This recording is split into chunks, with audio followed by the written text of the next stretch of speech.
Merci, Monsieur le Président. Monsieur le Président, Monsieur le Ministre, mes chers collègues, il manque évidemment un volet pénal à cette loi de sécurité d'ambition globale, ce qui contribuera à ne pas régler le problème de fond. Mais je comprends bien que les ambitions du ministre de l'Intérieur ne soient pas les mêmes que celles du ministre de la Justice. C'est pourquoi il ne sortira rien de Beauvau de la sécurité sans un Vendôme de la justice, excepté des postures. C'est pour contribuer à combler ce vide et dans le but de protéger nos forces de l'ordre que je propose par cet amendement d'instaurer à l'article 122-6 du code pénal une présomption de légitime défense pour les forces de l'ordre qui font usage de leurs armes dans l'exercice, bien sûr, de leurs fonctions. Mieux vaut un bon exemple que de longs discours. Le dimanche 28 avril 2019, à Marseille, un homme, déjà connu des services de police, fuyait un contrôle de la police municipale.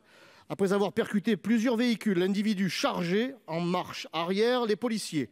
Ces derniers, en danger immédiat, ont fait feu pour protéger leur vie et neutraliser le conducteur. Un geste véritablement héroïque, d'autant que les policiers ont même prodigué les premiers soins au délinquant, lui sauvant la vie. Dans la plupart des pays du monde, ces hommes seraient décorés et remerciés, mais pas en France. En France, ils sont mis en examen et gardés à vue pendant 48 heures, alors qu'ils ne représentaient aucun danger de se soustraire à leurs obligations judiciaires et que leurs états de service étaient irréprochables.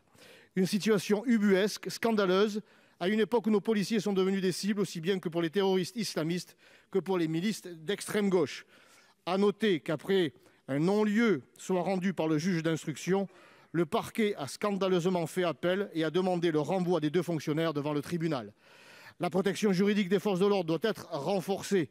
De plus, alors que la sinistre mode venue des États-Unis, largement repris par certains mouvements et partis de gauche et d'extrême gauche en France, on voudrait imposer dans le débat le terme de violence policière ou de racisme systémique dans la police, il est bon de rappeler le soutien entier et la confiance totale que nous avons à l'égard des diverses composantes qui constituent les forces de l'ordre en France. Je vous invite donc, mes chers collègues, à voter cet amendement en faveur de la présomption de légitime défense pour protéger ceux qui nous protègent.